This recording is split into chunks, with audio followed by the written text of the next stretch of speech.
Well, shortly before the debate began, I spoke to Clive Lewis, the new MP for Norwich South, and put it to him that the government was seeking to improve education for our children. Wasn't that a good thing? Improving education for our children is definitely a good thing. Do I think the way that they're going about it is the right way? Then clearly no.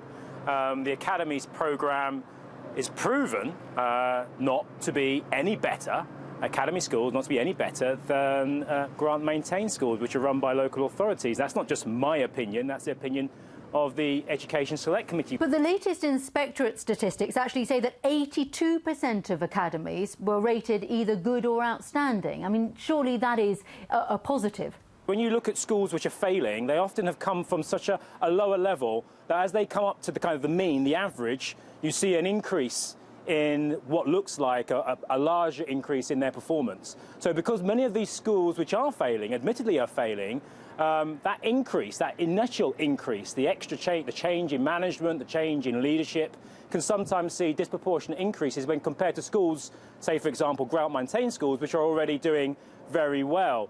But if you look at places like Norfolk and Suffolk, which have had real problems with their education under local authority control in recent years, what the government is saying is that something needs to be done, and they think this is the way to improve. Just because schools are failing, and I think we have to admit that under the last 12 years of a Tory County Council administration, schooling in Norfolk has been left to slide. It has been appalling, and yes, it does need tackling. That doesn't mean academies are the right way forward. But what parents really care about is the quality of the education their child is getting. And although there is a very high-profile protest in your constituency, we've talked to the unions and there's no other similar kind of protest anywhere else in the region. So parents obviously don't feel as strongly about this as you do.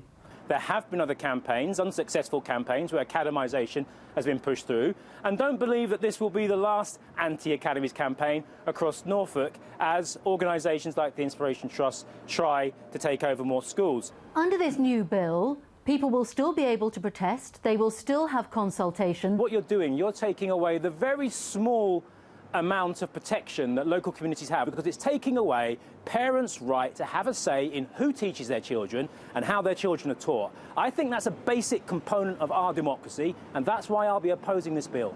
Clive Lewis, thank you very much.